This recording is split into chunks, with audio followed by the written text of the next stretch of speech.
1 second. I need to.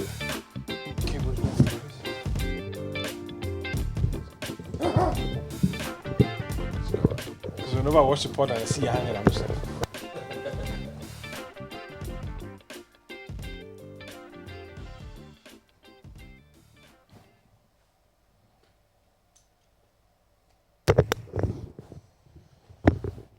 Yeah, I have like a proper meal, and then are you recording? Yeah. Oh man. And then have a slice of toast before bed with peanut butter. That's it. Like I'm not. That's alright. I think it's actually you know when you eat usually like when I used to eat I used to eat for like till I couldn't get up. Oh yeah. So you have to open the Yeah, door. yeah. But now it's like because obviously everything's controlled. I've got to like be okay with that wrap I had in the morning, and if I ever feel like peckish, I've got to eat sort of Greek pudding, yogurt, yeah. Greek yogurt. Yeah, And yeah. I'm like, it's all for a reason. But then at the end of the week, bro, the first full week I've lost easily. I think I did my weight. Like 1 or 2 kg. 2 kg, a little bit over 2. It's crazy. And I've been doing like my 10K my steps. 10K steps consistently. How do you? I'll show you now. No. Like, what do you do to make up that 10K? I'll show you that. So in the morning, oh no, my other app has this sort of timers. I'm very active, right? So in the morning, I'll do my in the morning I'll do normal gym, just my weights and stuff like that. But I'm obviously moving around, so in that I'll probably get like 1,000 steps. Just moving around the gym. Yeah. Then I'll go on the treadmill. 20 minutes. And why not even? Sometimes I do 10, 15. Yeah. And I walk it, bro.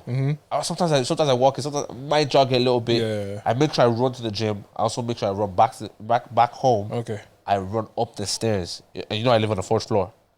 Damn. 4, you know, and those are like, so there's 8 sort of flights of steps. Stairs, yeah. So do with that, get into my stair step in, and then So you don't need to do the 20 minutes then? on the treadmill. Yeah, you don't need to. I don't. So I will do it. I will do the 20 minutes if I'm going to be here for like 10 hours.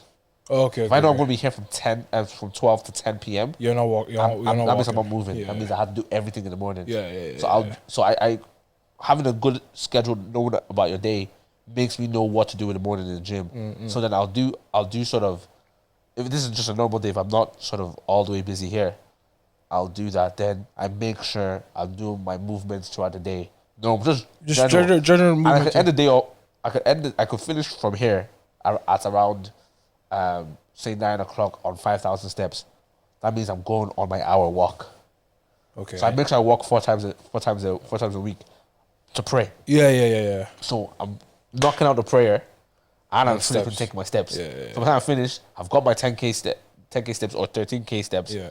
And now I could just go straight into bed and enjoy. I feel light. I feel good after going on my walk. Doesn't that wake you up? I can't sleep straight after I walk. Yeah. Because my heart is still. Don't worry, my heart is still getting. I'm getting there. Your cardiovascular. but I'm getting there. Do you know what I mean? But like, Yeah. it's sort of making sure that I'm active enough to, and I get tired quickly now because I'm waking up much earlier than I And was then before. you're actually wearing out your body. Wearing out my body. So why would you not be tired? Yeah, do you know what I mean? Yeah. And but like it feels good today. Like today feels like a day because this is Sunday that we obviously shoot on Sundays. After I do the podcast, I know that I'm going home and I'm resting. Yeah. Whereas before, I could do this. I have like 2 other people after this. Yeah. And I know that, and then I have a Bible study in the nighttime, and I was like, Yeah, I think I'm getting better control over my week, which is cool. yeah, So me and the missus were talking, and like we're using January to map out the year proper. yes. So like we have a meeting every week, and then it's like we have particular things to research, find out about, like. So like that's really cool, and it's just forcing me to use any free time I have to. Like, okay, what do I want to do? How do I want to do it? Yeah, So it's really cool. So weeks are looking a lot better.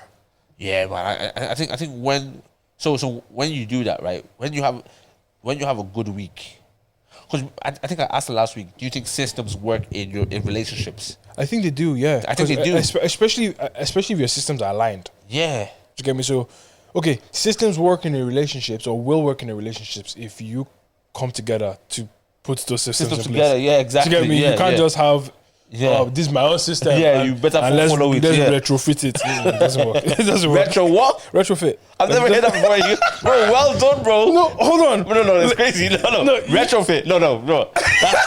Anybody can bear me witness. That's not something we hear every day. Retrofit. You read, bro. I don't read. I just listen a lot. Retrofit. Fit. Bro. Retrofit. Yeah. Retrofit. No, but yeah, no, I hear it. I think my whole thing as well is more so when we had this conversation a year and about 3 months ago. It's like, You and the missus or yeah, okay. where you going in life? Where am I going in life? We going to the same place? And it's a good conversation to have, even though you've been together for a minute. It's alignment. It's like, alignment. Are we going to the same place? And if we're going to the same place, that means we're on the same team. And if we're on the same team, then we've got to train together. If we're going to train together, we're going to run the systems together. Like we're together here. Wow. Do you know what I mean? That's really cool. And seeing, I was talking to somebody today. I was like, when we talk about relationships, yeah, all this physical touch and her body, his body, his arms, the bum, the breast. It's cute. Can you walk together in life? The Bible says, "Can two walk together unless they agree?" That's actually fundamental. It's fundamental because it's like, yeah, you want your girl to be laying. Yeah, you want your man to be laying. Yeah, you want to be physically attracted to each other, which is great. There's definitely a space for that.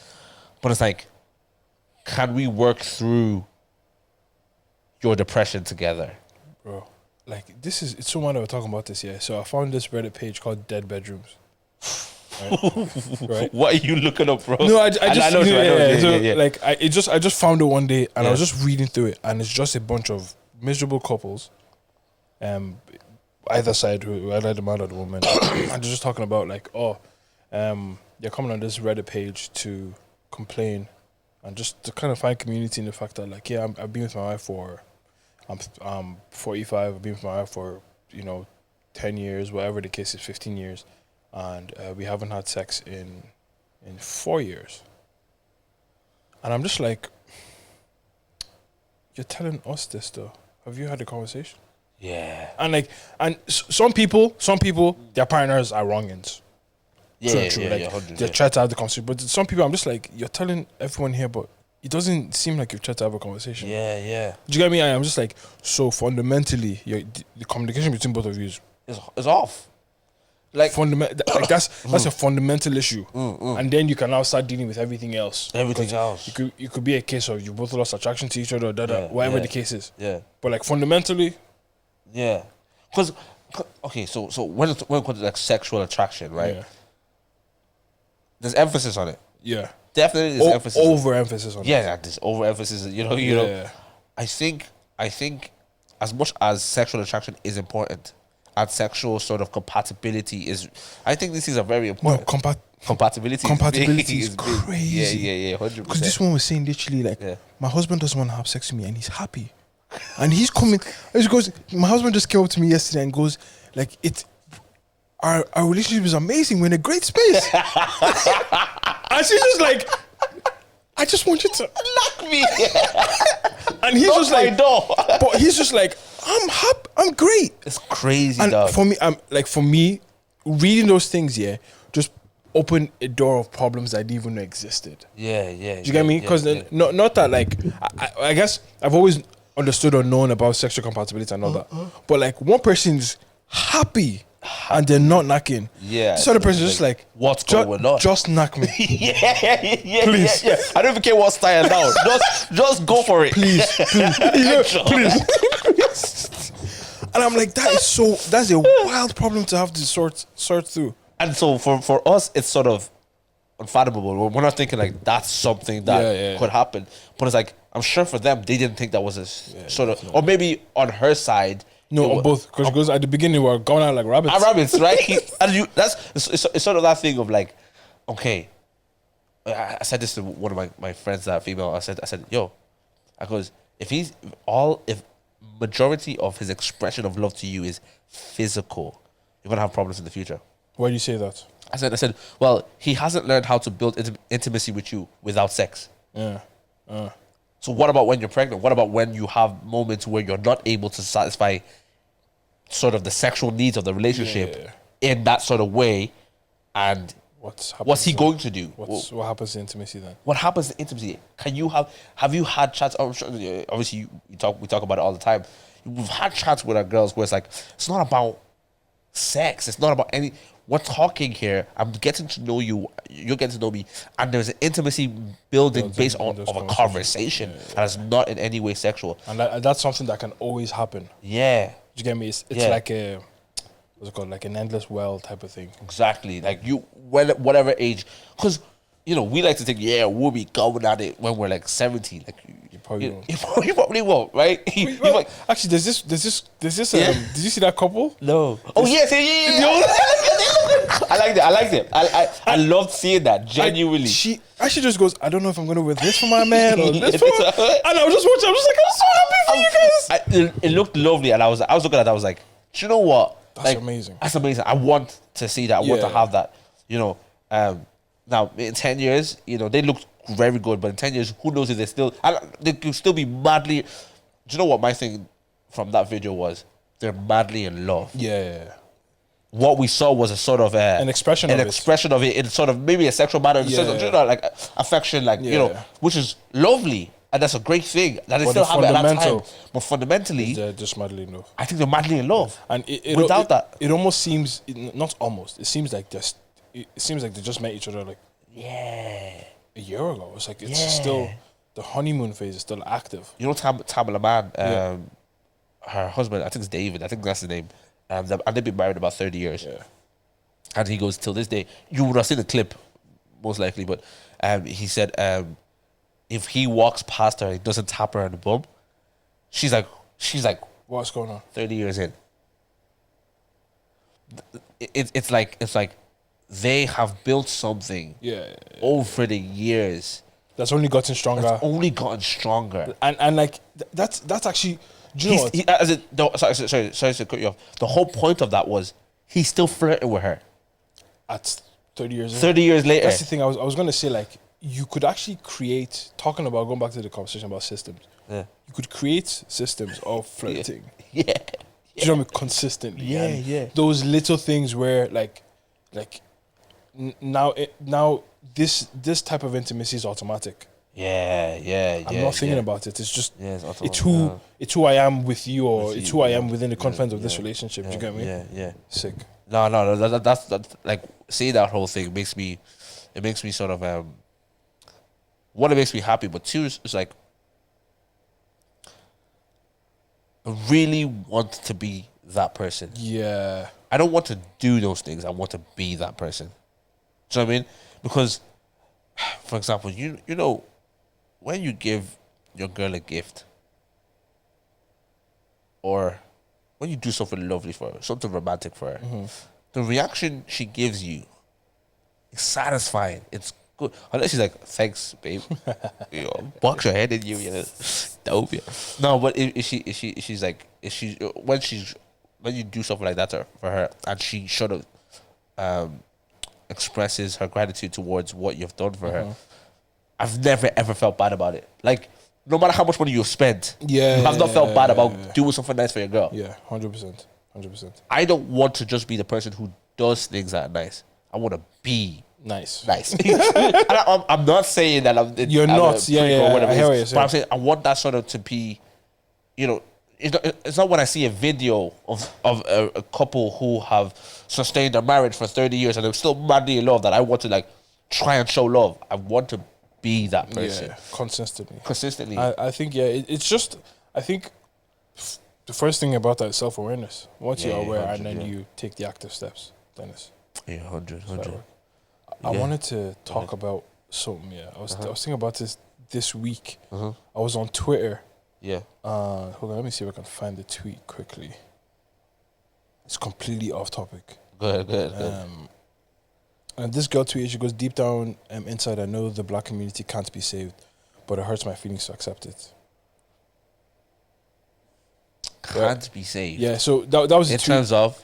It's that's the tweet, but like it's the conversation that followed up, right? Me and the missus were talking, and we're just talking about like, why is there an overemphasis on, kind of, so we always compare the black community to the white. Yes. And then we say things like, oh, but the white people wouldn't be doing this. Yeah. Right? Yeah. As a thing to kind of look down on our community as a black community. But I was just talking, when we were talking about, like, when we were talking about it, it was just like, why do we place the white community or white groups of people at such a high standard? Yeah, we're still in slavery. It's like, do you get what I'm trying to say? Like, did you see that video of this man, him and his wife were out at dinner with his wife's friend? No, I've not been really on social. Okay, so she was out at dinner with her wife's friend, and at the end of dinner, some of the women on the table were just like, "Oh, you're the man. Why don't you just cover the tab for everyone?" And the guy goes, "I'll cover my wife's tabs and the birthday girl's tabs." But 100%. yeah, 100%. And then someone quote tweeted and goes, "Yeah, but white people never do this." I'm like, I just thought to myself, so if they did do it, would it be okay? Would it be okay? Just give you permission now? Like, is that yourself, fine? Yeah, but, and then on the opposite side, there's some shit that white people be doing that I would never partake in. Yeah. Like, you're not going to see me standing around my mates and be doing soggy biscuit. I'm not partaking in soggy biscuits. Like, that is not okay. Full stop. White, black, that's not okay. So it's just like, why is this overemphasis on, like, white community don't do this? Like, oh, they don't do it, so why do we do it? So if that means if they did do it, then it's fine. Could it be that our perception of the white community is that they're thriving? We're in the country. They're well, let's say we're in the country. We're in the country. It's our country. You know, the second he said that, I was just like, those white people is gonna clip that because he said it. It's our country. It's ours. Get out. Yeah, well, I think maybe.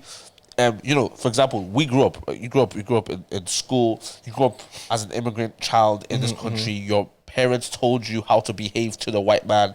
Yeah. Your parents sort of had this reverence for. Oh boy. Oh boy. Okay, goes reference. Are you writing an assignment? But like they had this sort of reverence towards. Did you ever see that video of the woman who sees? I think was it the King of England, and she's kneeling down. She's like proper Nigerian woman. Yeah. I was like, it's just the way we see white people. It's just the way a lot of people have been taught to see the white community or white people, an authority, that sort of make our perception of them to be just like grandiose. They're great. Yeah. Look at what they have created. Look at this. Not knowing that Egypt was ahead of its time by thousands of years. Do you know what I mean? Yeah. Know that some African empires were ahead of the times by thousands of years. These white men just knew how to make guns, bro.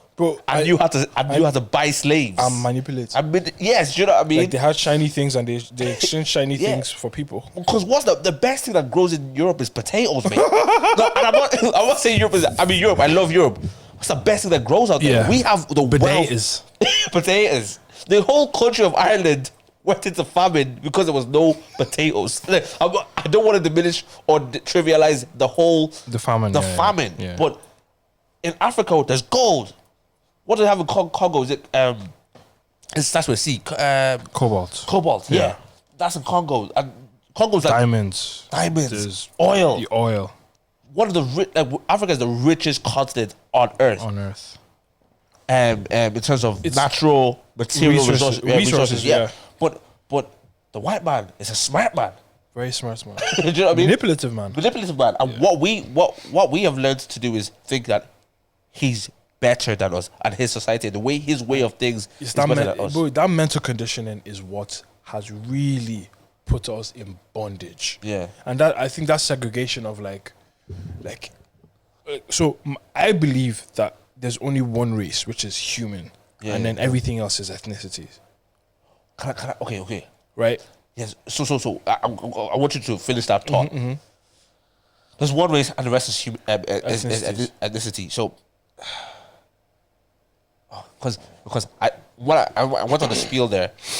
I don't want to diminish the white man. No, I don't want the exactly. white man to it to be like all he grows is potatoes. Yeah. I want it. That was obviously common belief, but I'm looking at it from a scale of. I was watching something about. So how the Middle East tell stories, what numbers mean to the Middle East, Yeah. what stories mean to them, and what stories mean to the West. Yeah. We are very focused on facts and truth, and is this what it is? Yeah. 1 + 1 is 2. 1 + 1 is 2. Yeah. In the Eastern world, it's very it tells a story. It's a compelling sort of thing, and numbers mean things. Things like omens and Yeah. and like signs of the times and signs of the seasons and Exactly those kind of things, right? yeah. So there is, I guess, to have a holistic view of it, there's necessity for both. There's necessity for in the world in the world for those two things to exist. think about even think about faith. We need the Western thought in faith, and but we have to understand the Eastern thoughts. Yeah, of which faith. is like there's some things you want to understand and be completely okay with that. Okay with that. Do you But know what I then mean? also, what it is that what is there that I can't understand, I really want to understand. Really want to understand. Yeah. I want to be able to break it down to the nitty gritty to get a good grasp of it, Yeah. and then also sometimes be able to let go and be like, there's some things I don't know. For example, this might be heavy, right? For example, Adam and Eve, Yeah, right? Really, a lot of Jewish thinkers and rabbis and stuff would have been very okay that the story of Adam and Eve was a story, not reality. not necessarily What happened? what occurred in 7 days. Where we have to have definitive numbers on these things. It has to be confined. It's the only way we can understand things. Logic. It has to be logical. Yeah. In 7 days, did these things happen? And is it possible? The earliest, the faith of the Jewish faith or yes, Judaism. the Jewish tradition Yeah. is about 6,000 years old. So, is Adam and Eve is a story that started 6,000 years ago, where there's sort of proof that life was before that. So where do we wrestle with those things? Could it be? I'll tell you where I stand on those things. The Eastern people wrote this thing; they knew the purpose. I also believe that the Bible is inspired by the Holy Spirit. Yeah. Meaning that Moses could easily have tapped into what has happened at the start, to what happened in the very beginning of time. Yeah. And this is the picture of what happened. Yeah. And the way he decides to tell it, whatever way, it's an Eastern way, but Of telling the story. That's why like a lot of the way kind of Jesus spoke, it was like it wasn't do this and do that and do this and do that and that will happen. It's like I'm going to tell you a story. Yes. And in that story, when he was saying cut off your hand, he didn't say cut off your hand or cut your eye it's out. like go the extreme to make sure that do you know? I see what you're saying. I guess I'm saying all that because I think there's a need for the two sort of the white man, because in this context we're talking about the white way of thinking versus the black way of thinking. Yeah. There's a need for both, but like, and I completely agree. But the issue is, I just don't like the fact that so many of us walk around so consistently, and it's seeped into like our subconscious that like, oh, if they don't do that, why are we doing it? Like, and what? Yeah. Do you get me? It's like okay, they're not doing it, and we are. And, okay, and then what? Like, okay, if we stop because they're not doing it, like you're basically saying that it's better on that side. Yeah. Do you get me? And it's just like I just don't like that thought process. It's you're putting something over yourself, and I just that's nah. What's the identity of the black community? Because, for example, there isn't one. There's one, right? There isn't one. Okay, cool. When we look at sort of the white community and how they sort of are okay to take certain from us. things. Yeah, they take from our culture Happily, right? constantly. Constantly, you know. And I'm looking at it like, is there must be a way in which we can learn from other people's cultures and still have our own culture That's be the thing. so intact. Yeah, I think that in itself is the true conversation behind that is value. Yeah, right? value. Yeah, It's like they clearly value our culture maybe more than us sometimes. yeah. Do you get me? Yeah. For them to see something worth taking, Yeah. and then Running with it. brazenly taking it, Yeah, yeah, but then then in those same kind of in that same kind of conversation, then it's like black people will, some black people, should I say, will be like, oh, but why are you doing that? It's like, well, they're doing it now. Yeah. So what? Do you get me? It's Even like I hear like for example, I'm talking to a lot of people in the Asian community, precisely India, Pakistan, Yeah. and they have sort of a system in their community. So like, we're all gonna hop into the house. We're all gonna 10 of us are gonna be in this house, in this one house. but we're gonna pay off the mortgage 10 times quicker yeah. than one person. Right? So this is sort of their system. This is the way they do their things. It's like, that's great. As a black person, I should look at that and be like, Can't work. can't work. Can't work. It's not even a cost. Because I've been hearing that for years. Like, and they'll do that 10 times over. Yeah. Yes. And then that's 10 houses purchased. Yeah. And like even I think what's this guy? I can't remember what I was watching it, but it was this guy was talking about their brothers. He goes, oh, we pull all our money together. Oh boy. Because we pull all our money together, and the issue is you pull all our money together, and then we do certain things. Okay, we'll buy property. Okay, this investment property. 1, 2, 3. Yeah. And all of a sudden, you're seeing these guys in London. These brown guys, if you want to and these boys are driving big cars. Yeah, big boy cars. But like, you're not willing to do what they did for 5, 6, 10 years. Exactly. You're not willing to do that. And that's what I'm saying. Like, could they have their thing that they do, and we have our thing that we do. And I think there's benefit in looking at other cultures and learning from them. Yeah. To better your own thing and to better your community. You know. What do you think? What are we known for? I don't think it's positive, and I think that's also more so a problem of the white man. Yes. It's all this goes back years. So okay. I think this is a difficult conversation. Yeah, because I think so. For example, looking at let's just limit it to Nigerians, right? Yeah. Fair enough. You always hear about, oh yeah, Nigerians are the fraud guys, all that rubbish, right? There's some truth to it. It's not coming out thin air, right? There's no smoke without fire. Right? Grand, fair. But then, like, if you look at what Nigerians have done globally, academically, that's crazy. And I think Nigerian women are probably one of the most educated bunch of women in the exactly. world. And looking at, like, for example, taking America as a conversation, when a Nigerian goes there and just studies and lives a life, it's like they surpassed it's damn near white man Nigerian. Yeah, Nigerian woman, do you get what I'm trying to say? So it's like there's a lot of things that we bring to the table. The cultural the entertainment global landscape of the world is black people. Yeah, 100.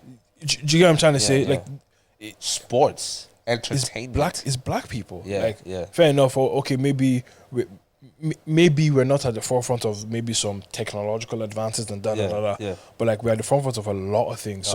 We can't kind of be diminished. Yeah, because of that. Do you get what I'm trying to say? Sorry, I heard today. What's his name?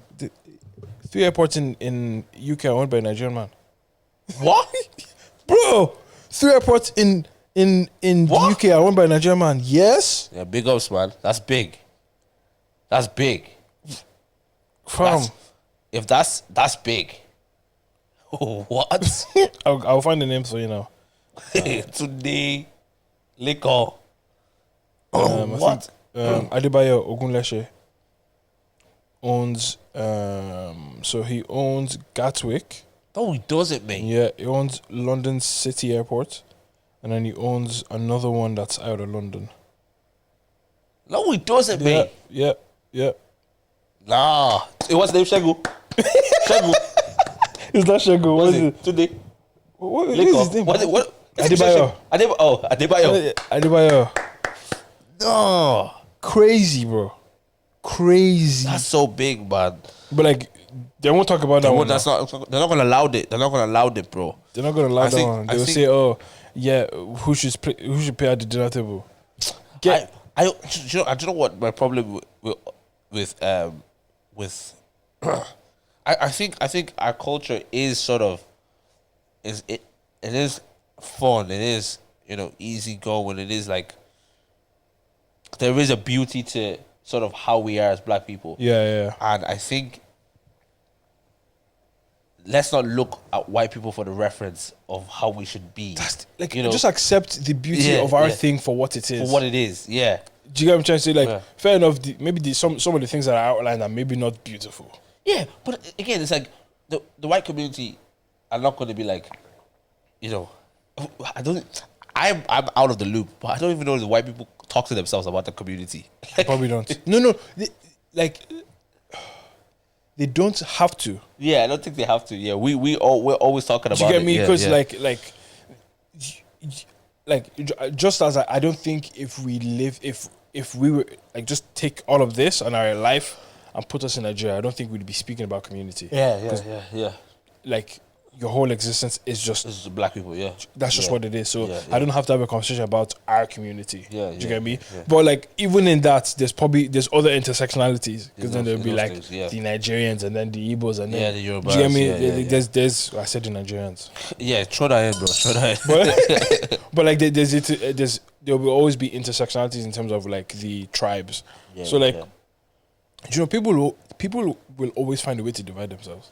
We're human. We're tribalistic naturally. Yeah. We're going We'll to, always find a we're way. always going to go We'll into a find- tribe. We'll find a niche. We'll find a niche. Something. A group. We are black people that are educated, or we are black people that are this. Do you get me? There'll always be something. And I think it's okay though. I think I in don't a think sense, it's in a bad. sense, like there's black people who are into rock music. Yeah.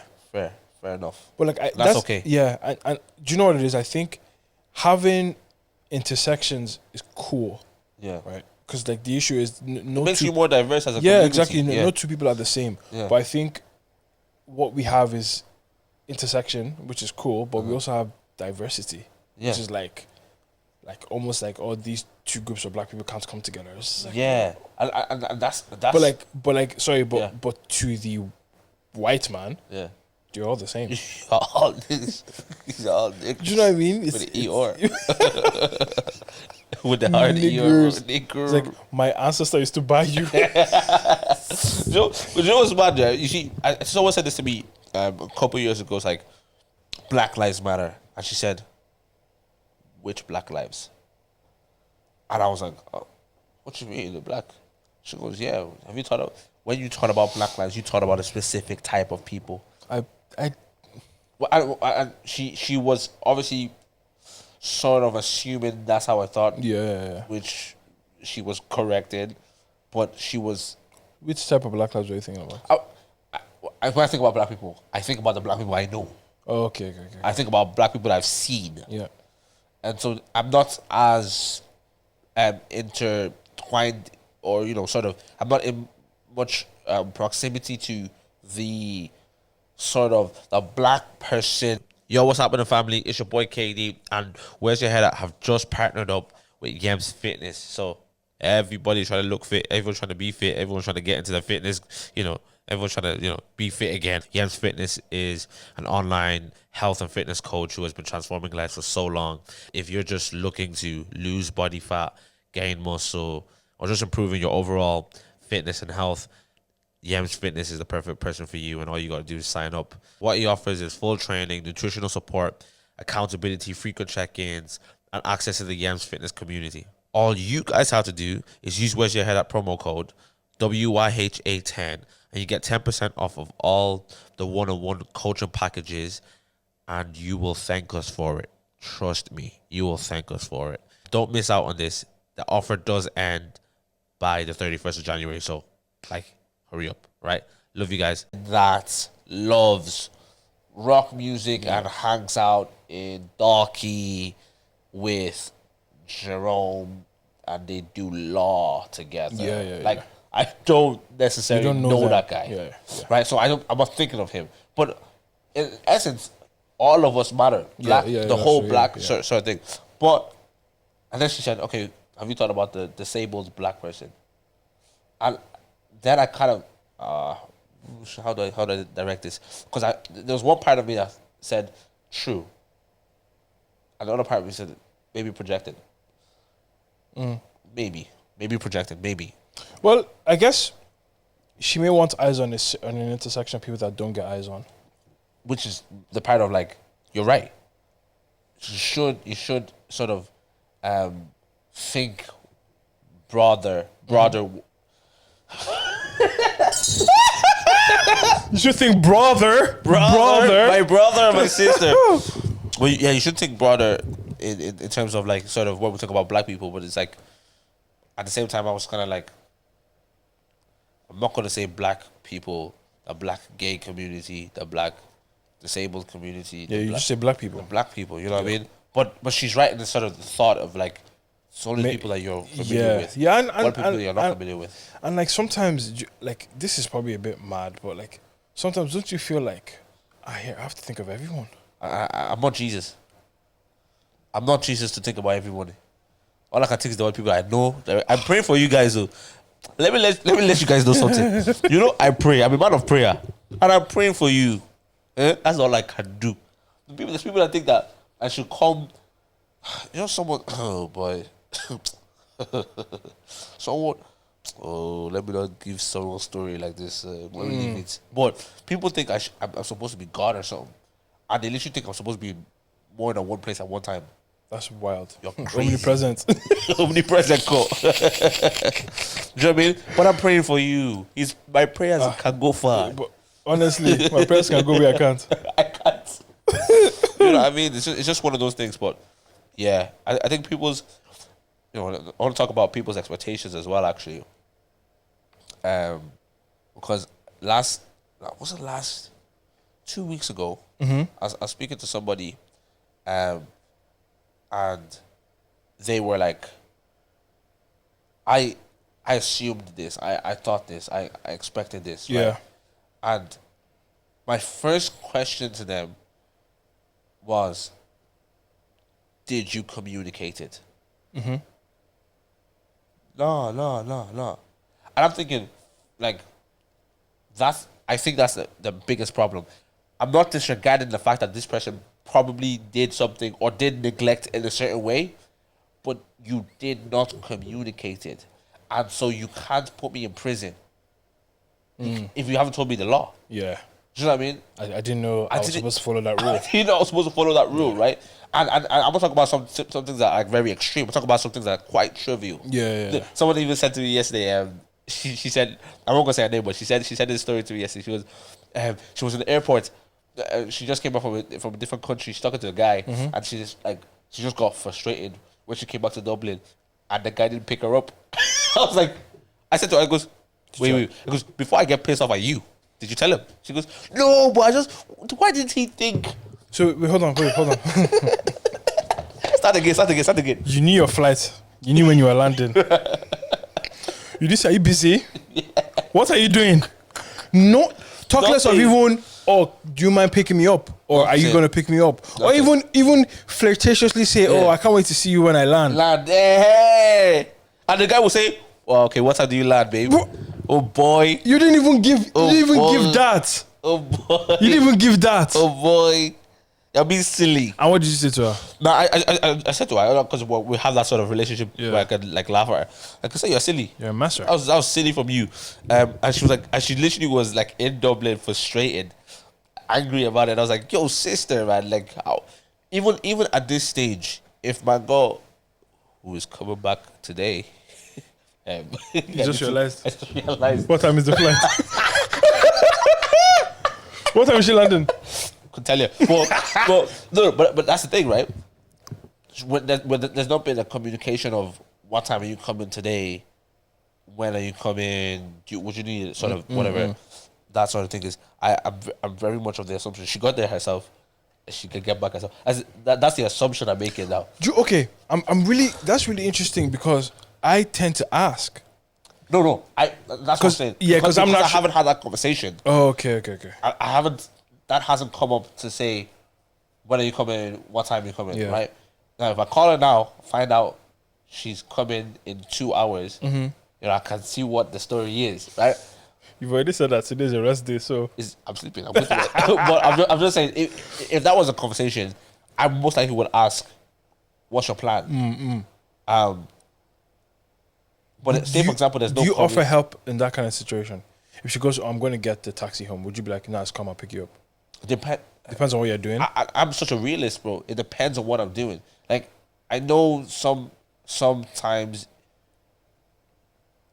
I'm just gonna leave it at that. It depends on what I'm doing. Yeah, okay. If I'm able to, I'm 100% going to. Okay. But for example, lads, right now, we're shooting the podcast, and there has no been prior communication. Yeah, there's no been prior. Yeah. I was like, I'm here. Oh, do you know what I mean? Are you outside? You know outside where? Outside where? But then there's times where I want to do something else, but it's not as important, and I'll say, do you know what? I'll go make the pick you up. sacrifice. Yeah. I think relationships is about sacrifice. Yeah, but yeah. I think sometimes you just gotta be real. So a lot of expectations are unrealistic, and they also come from online. Ooh, very much so. Very much so. Very, very much so. Very, very much so. Have you seen those expectations creep into your relationship? I'll be honest, it does on both sides. Like Even with you. I just want to be equal, but like I want to be equal. No, You don't believe it's both sides? I'm sure there are. Like I'm sure there's been parts where I'm sort of I may have maybe an unrealistic expectation, maybe even ministerially, like placed on her. Okay. Do you know what I mean? So maybe there could be on those sides, not necessarily online, but maybe for my world. Yeah. I get you. Actually, definitely for my world, Yeah. I have some unrealistic Expectations, expectations. And in her world, I'm not saying she's like, but she's certainly not the sort of person that wants over the moon stuff from me. Yeah. She's not like, you must do this, you must buy me. She's far from me. I wouldn't be with someone like that. If anybody's more understanding of me, that It's her. She's the most understanding person. Yeah. But sorry, and I think, she's a girl as well. Like, do you know what I mean? As in, Do you know what? No, I don't mean like a small girl. As in, she's a girl. No. I had a conversation. want conversation things, with one of my boys, and he just goes, "Listen." He goes, "Do I even want to say this?" go for it. We can be that. Yeah. No, it's not even a team, man. He just goes, "At the end of the day, Yeah. she's a woman." Yeah, she's a woman. Like at the end of the day, some things will be so. Yeah. She will either say, do, or, and you're just like, that doesn't make any sense. Bro. But like to her, it makes the perfect sense. You know what? You're just like, Yeah. So, it doesn't make any sense. But listen, you say it makes sense. yeah. Sure. Yeah. Sure. No bother. You know, my whole thing is, I've realized that you've got to talk to your girl over the 4 weeks in different ways. Bro, that if there was an audience, you better clap for me right there, bro. What? You got to talk to her when she is herself. Say your girl's name is Joanna. Yeah. There's 1 week she's going to be Joanna. That's the truest version of her. Yeah.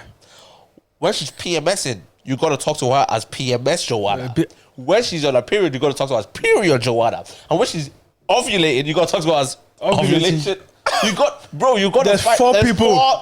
Multiplicity. Those 28 days, she's different people, bro. Bro, there's some days you can save yourself stress by just knowing. Boys, get the flow up on your phone.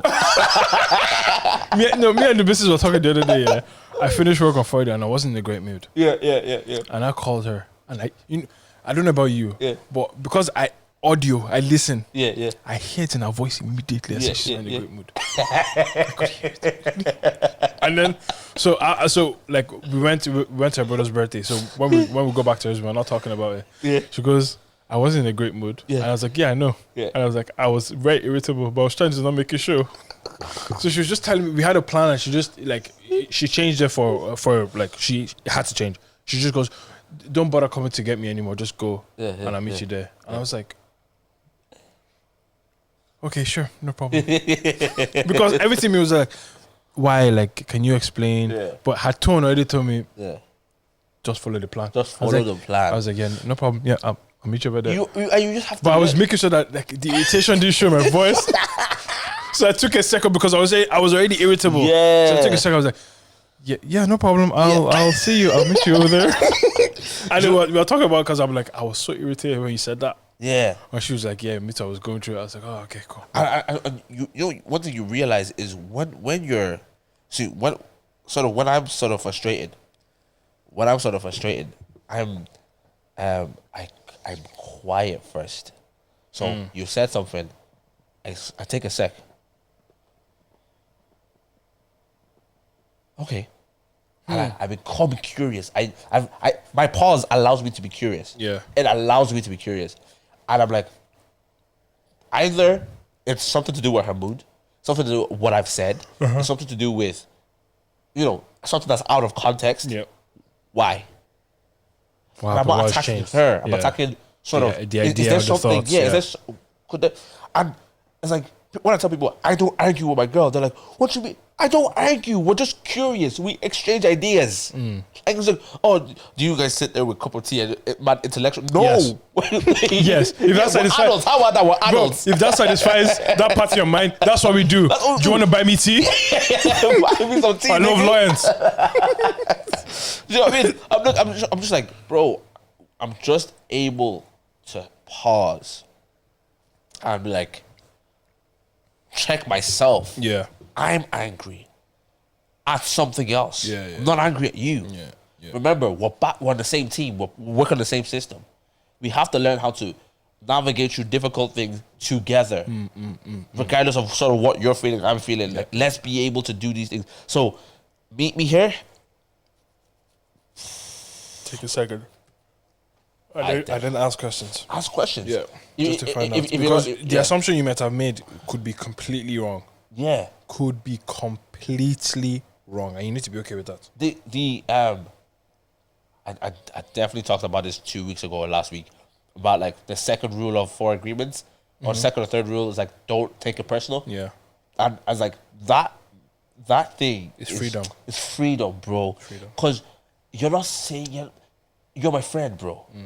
When you say something to me, you're not saying it from a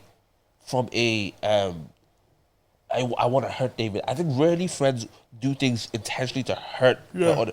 You know what I mean? I think we're on the same team. Unless you're a really bad judge of character and I'm an evil person. Yeah, do you know what I mean? Yeah. And that's really rare. That's really rare, yeah. I don't think I've actually ever met an evil person before. Hey, oh boy, I've met. Evil, like just pure, like this person is doing this because they just want to see X person in pain. Yeah, bro, I've seen. And that's not our gender. But that actually brings me to another question I want to ask. Yeah, what's it called? Why do guys give their boys so much grace? Ooh, that's a good question, bro. Knowing full well that this guy is genuine, like he deserves to actually just exist in the landfill. He's trash. Trash. Because I think guys need to take accountability for the type of friends that they 100%. they have around them, because that's a snapshot view of kind of who you are. Yes. Do you get what I'm trying to say? So right, if you were sort of manipulative, toxic, abusive, deceiving sort of person to your partner, You've seen that in me somewhere else. It. Yeah, no. I'm saying that I've seen that. Yeah. In Oh, to your partner. Yeah. One, I'm looking at you like I'm never gonna get business with this guy. Straight away. I'm never getting into business with you. And the reason being is because I've seen how you treat the person That you're supposed to love the most. the most. So what would What would you you do to me? Right? So I can't necessarily answer your question because I don't understand why men sort of allow that, or could it be that men are naive? I don't think men as a whole are as naive as they pretend to be. I don't believe so. Because I'm not. Yeah, no, but if you saw a pattern in me, either you call it out or you're cut me off, because you're it's logical to be like, if he could do that to his mom, He's doing it to me. he's doing it to me. I would think so. Yeah. So this is why I'm so sort of confused as to if you see your boy do a madness, and bear in mind, if I've seen my boy do a madness, I've called him out on it. Yeah, because I remember I was seeing I was talking to one of my mates. Yeah. And she just told me that there was a guy that did something to her friend. Yeah. And she after like what he did was wild. Yeah. Like wild. Yeah, yeah. She come off. She goes, I can't say this person's my friend and you act this way. Yeah. And then she was having a conversation with the guy's friend and he goes, yeah, I've kind of seen that in him as well. Yeah. And I was just like, but he's still your boy though. Yeah. Because what he's done is crazy. Yeah. But he's still your boy. And I'm like, why haven't you? And it just forced me to kind of look inward as well. I'm like, why is it that we kind of condone that kind of thing and not either make the decisive decision to cut people off if the thing is bad enough? Because we could take the conversation somewhere else, but we don't need to go there. Do you know what I mean? But like the lists and stuff, we could go down. I'm just like, all these friendships seem to be maintained. Yeah. Okay. So, for example, if you have a friend, I think I get it. I don't get the whole equation. Yeah. But I think, based on what I know of what I've experienced, I think I get it. For example, I have a stance, I have values on certain things. If my stance is that you never lay hands on a woman, and you do, and my friend has laid hands on a woman, I'm not even trying to call him out on it. I'm gone. There's no conversation that needs to be had. We're not having a conversation. There's no context. There's no context. There's no need for we're context. not friends, right? Now, here's where it's bad. Here's where what you're saying is bad. If my friend steps out on his woman, right? Do I still perceive it as bad? Of course. But it's not as bad as... I've sort of lived there before to know sort of... I don't consider myself the most horrible person in the world. So I'm not going to put that same weight on you to be, you're the most horrible person in the world. So in that case, I will have a conversation there and let him know that, broski, it's not worth it. If you persist to be that person, then that's where... So I'm talking about cutting somebody off immediately and not cutting off. I think when you don't cut off immediately and you sort of... so I think there's three angles. There's one you cut off immediately. There's one you cut off after having chats and the behavior still persists. And then there's one was like, I'm okay with this. And I think the one that you're okay with is because you're that person. That's why you're the sum of your friends. Yeah. Show me your friends, I'll show you who you are. It's not just an African thing that people say. I think it's so real. I think if your friends are like that, you can't tell me that all six of your friends, 5 of them cheat on their wives all the time, and you're just the one who's like, I love you're the soldier. You're the soldier. Get out. That means you may not have cheated, but you're probably not far off it. You're not far off it because that's your friendship group. But and I've seen it. It's real. But you're one night out away. You're one night out away. You're literally one night out away. Because someone that will cheat on his missus or cheat on their missus consistently, and they now have people egging them on. Yeah. I was about to say hegging. Hegging? I was about to. Hegging is if I heg you on now. but like, you have their boys egging them on. Bro. Yeah. Like, at one point, that battery in your back would be charged. Bro, I know somebody who was like, he had a group of boys. Yeah. They're all in relationships. Holidays? Yeah. Lot. As in LONGGG. Bro, have you heard the idea of... I've heard this before.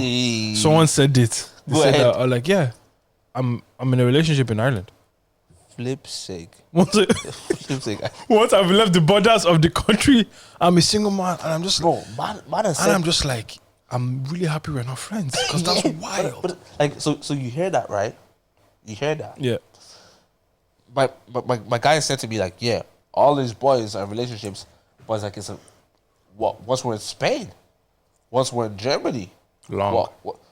we're outside Cyprus. Outside. We're outside, right? And so then the vibe there is, my guy that I'm talking about. Wait, is he your guy or a guy that you know? A guy I know. Okay. Let's make that It's not clear. my guy. Not my guy. But the guy I know, he's saying that I wouldn't do that, right? And he's saying I wouldn't do that because he's not in a relationship. Okay. But we don't know what he'll do once he gets into a relationship. And I said to him, I said to the guy, I goes, bro, if you continue with this friendship, You will do the exact same thing as your boys because you're in that environment. And the problem is, I think people don't understand how desensitization works. Yeah. You get me? The first time you say, what? It's the worst thing in the world, and then it's just a little bit bad, and then it's like, and then it just becomes, we just do that. It's just like, it's not a big deal. The first time I seen a gospel artist smoke weed. Hey, years ago. Oh, bro. I almost died. In Ireland? Yeah. I almost died. Whoa. We didn't know what to do. Me and my brother. We had no clue what to do, bro. When we come off the bus. Slow it down. Slow it down. We've come off the bus, bro. Yeah. It's actually mad that the second time you had to slow down as well. I can't say come off the. I can't do it. We come off the bus, right? Yeah. We'll come downstairs. This is these times it's College Green, meaning there was a. I know College Green is probably proper built up now with 27 stops. Yeah. But it was like people could skate around those times. You just skate. The old Central Bank. Yes. Yeah. So, bro, we've come down. We're heading to Jimmy Chung's. Our friend's birthday. Yeah. We're heading to Jimmy Chung's. We see how, bro. He's blowing Igbo. Bro, what? So I said, that's so. He goes, oh, it's not. What? Bad man, he hasn't clocked us. We've clocked him, take a couple puffs. Yeah. So you're a veteran. You know how to do it. Yeah, you big smoker. Bro. What? We walked up to him, bro. We've seen him. He's seen us now. Mm-hmm. He's held it in his hand now. He's burning up his hand because bear in mind, me and my bro, we're like, it's like You defeated him. We're defeated. We look at what's up, bro? What's up? Yeah, we just couldn't have a conversation. Yeah. And we're obviously at that time very self-righteous. Yeah, very young as well. Very young and so. But you wouldn't have ever seen somebody even smoke. Smoking weed in Ireland wasn't popular. Especially like in 7, 8, 10, 9 to 10 years ago. It wasn't as popular. So. Well, to us anyway. To us, yes, to our community, yeah. Went to Jim Chung's. We couldn't eat properly. Bear in mind, it took a toll. It was heavy on us. Yeah. And was it around the same time where you are in that weird in and around those times? Okay. Broski, then you see his mates is smoking as well. Start seeing more people smoke, and then you become desensitized to it. Yeah. He just smokes. Even if you just feel it, and then there was a girl in our church who would smoke before she went to the altar to sing. So I would look at her like, it's crazy. We became desensitized over time. Yeah. You saw it the first time, you're like, what the hell? Yeah. What you see it's what people do. That's not crazy. Somebody smoking, getting high, and then singing to the Most High after. Oh boy. That's a bar. Getting high, singing to the Most High. Do you know what I mean? So it's just like, it's one of those ones where like, yeah, desensitize it. Ooh, desensitization. Oh God, English, yeah. But yeah, man. So mad. Where we at, man? We're just an hour in. in. We're just an hour in. Yeah. We'll leave it there. Or do you want to go? You want to go I have for one more Go for it. Okay. So, I'm going to read Jordan's tweet. Yeah, I saw Jordan's tweet, and I was like, I want to talk about it. What is it? So, if you give your child enough trauma to be Thierry Henry, are you a good parent? Because ultimately, your parenting methods have created one of the greatest football players we've ever seen. Oh. No. No, in my opinion, no. Because ultimately, right? Yeah. So, and I would be in agreement with you because you may have birthed an amazing sportsman, right? Exactly my point. Yeah. But like the human being, after they either have to give up that sport or they get an injury and they can't play or their career is over. Yeah. That's who the world now has to deal with. Yes. Do you get me? Yes.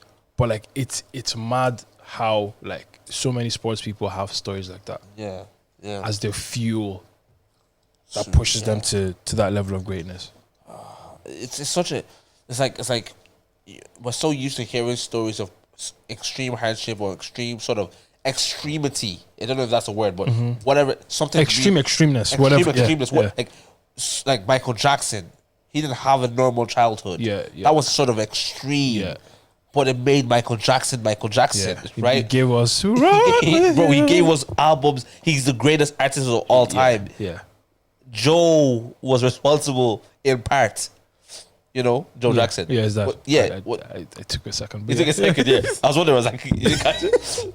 But Joe was responsible in part of what made Michael. Mm-hmm.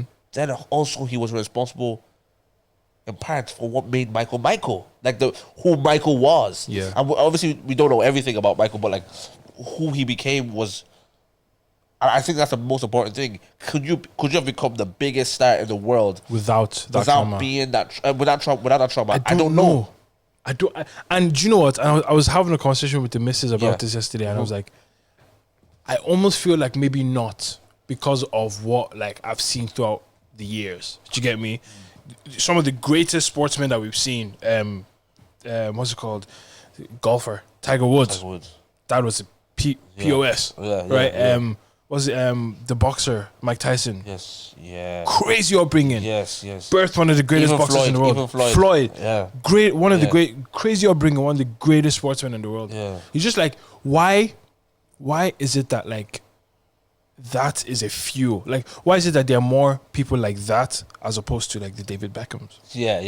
Who like had a good dad who just loved, like, supported him, pushed him. Do you know what I mean? And he found that fuel somewhere else. Like, why is it that the most common kind of fuel source is crazy background? Could it be that the stories that we hear from on the negative side are just more interesting? like, hey, bro, my dad supported me, or my mom supported me. They gave us food, and I was really successful. Yeah, I actually my life was great. Yeah, there's nothing and I did well. And then somebody else is saying, bro, we came from nothing. And I think we are able to relate to the hard story more. This is why it seems like most successful people it could be that easy. For hardship. Yeah. But I do believe there's something in hardship. I do believe there's something in hardship that makes somebody, it is a fuel. It is something that spurs somebody on. Yeah, because majority of these comedians that we love. Yeah. messed up lives. Messed up, bro. Like, messed up. Like, yeah. But they get on that stage and you're just like, you're a master at work. Yeah, exactly. The one that knows how to balance it is the one I respect the most. The one that's able to say, my history, my past has been messed up, and there's a lot of things that were really messed up about my past, and I'm going to be better. I think that's why I look at someone like Joe Rogan, right? Yeah. And you hear his life and and like I think the thing about him that I guess I like is the fact that he's like, like he's figured out certain aspects of his life. He's like, I need hardship. Yeah. Because hardship is like a source of fuel. I was like, okay, so what am I going to do? I'm going to do hard things. Yeah. I'll put myself in that place of hardship. Yeah. Like I'll manufacture my hardship to find fuel to exist. Do you get me? Yeah. And I was like, that is really cool. I rate that. Yeah. Like I rate and he understands the balance, the need for it in his own life, and like fair enough, he's got a lot of bread to manufacture it or whatever way you want. When you have money like that, you can do whatever you want. You can buy yourself a cold bathtub and chop an ice every morning. You could just, go hunting for deer. For deer. No, but I really hear that though. I think in terms of parenting, I'm like, I want my child to be. I was a child that did. I know what that did to me. It wasn't good? Nah. I'm only learning how to be now, bro. I'm 27. I'm only learning how to be David. I'm only learning how to be. Like, is it that you felt like your existence wasn't simply enough, so you had to do things to? I was made to do. I said, I'm not. This is not. That was that was me. Sort of. I feel like all my life, Yeah. all I felt that was relevant, made sense. It was, it gave me validation. It gave me essence. It gave me sort of who I was by what I did. Yeah. Yeah. I heard So that. as long as I'm busy, as long as I'm doing a podcast that's successful relatively, Yeah. as long as I got my business, as long as I got my ministry, as long as I got all these Then things, I'm David. that's Yeah, David. yeah. But What's without that? those things, who is David? Right? And so I'm learning how to be now, but it's like took me 27 years to get there. learn And my mom has done a brilliant job, bro. I said phenomenal job. Yeah. The best woman I've ever encountered in my whole life. And she's a woman and she can't do a man's job. Yeah, that's true. Yeah. That's just like Okay, yeah, you know. Yeah. So when I'm thinking about my children, I'm thinking, I want you to learn how to be on time, to be a person that follows, that's integral to the word. Yeah. I want you to learn. I want you to be somebody first, and everything. I think everything will flow out of being. Yeah. And whether your success is massive or it's relative or it's whatever it is, It will be success nonetheless. nonetheless, like you could be a good husband. Yeah. And Elon Musk is a very successful man, horrible husband. fucking how many, like 5 divorces? 5 divorces, like, Or do you know what I whatever the mean? number is, like kids everywhere. And he's definitely not present. Do you know what I You mean? don't have the capacity to be that present. I'm sorry. Exactly. It's not even like, nah, that's true. That's true. Yeah. Anyway, So, good conversation. first time we did it with double. A duo. A duo. Do. It was actually good conversation. I was like, talking to Tommy, bro. I talk to this guy every day. Like, what? How are we gonna do this? But that's actually good. It's actually good. It was good crack. Snowden's away. He's back next week. Bro, looking at that guy on his honeymoon, I'm like, this guy. I'm so happy for him. I'm happy for him. I'm He's so happy for enjoying him. himself. Listen. Man is in water. He's on camels. He's going to pyramids. He did a long drive to go see the pyramids though. He has about 9 hours or so. Crazy, bro. Fair play to him though. Enjoyment. Babe. Sir, Anyway. what next? You're next. Me, you, us. You, me, You, me, you. One of us. Yeah. Yeah. What's your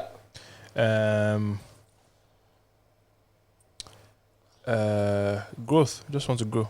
Keep getting better. You got your tall enough, bro. Bro, I actually wish I was like taller. Like 6'5" or something. So what do you think I wish? If you wish I thought, what do you think I? More money. Crazy. Bro. Yeah. Fair. I think for me, my head is at things are getting a bit more picking up a little bit in terms of Studio. studio business and stuff like that. So just have to sort of balance that out. Make sure I'm sort of stricter With your time. with my time. People just, I'm a nice guy. Like people just think I'm So I'm just gonna be like, sorry, nope. Yeah, don't have the time for that. Yeah, Sorry. I'm learning how to say no more. So Yeah, I think what I'm trying to do is I'm trying to be more strict with scheduling. I'm trying to be more scheduling. Yeah. Like every morning now, I'm getting my 6 hours done before 12 o'clock. I'm like, it's changed my whole. 6 hours. What do you mean? I'm so like from 6 to 12, I'm working on everything I need to do. Oh, okay. So not carving 12, out time for yourself. Yeah, no, but from 12, I get to do my business. I get to come to my business and do my work. Yeah. Whereas, before everything was started when I came into work. Yeah. Now I get everything you. is finished before I come to work. And then you can just focus on working. Makes Makes sense. But yeah, love. Thanks for listening. Love.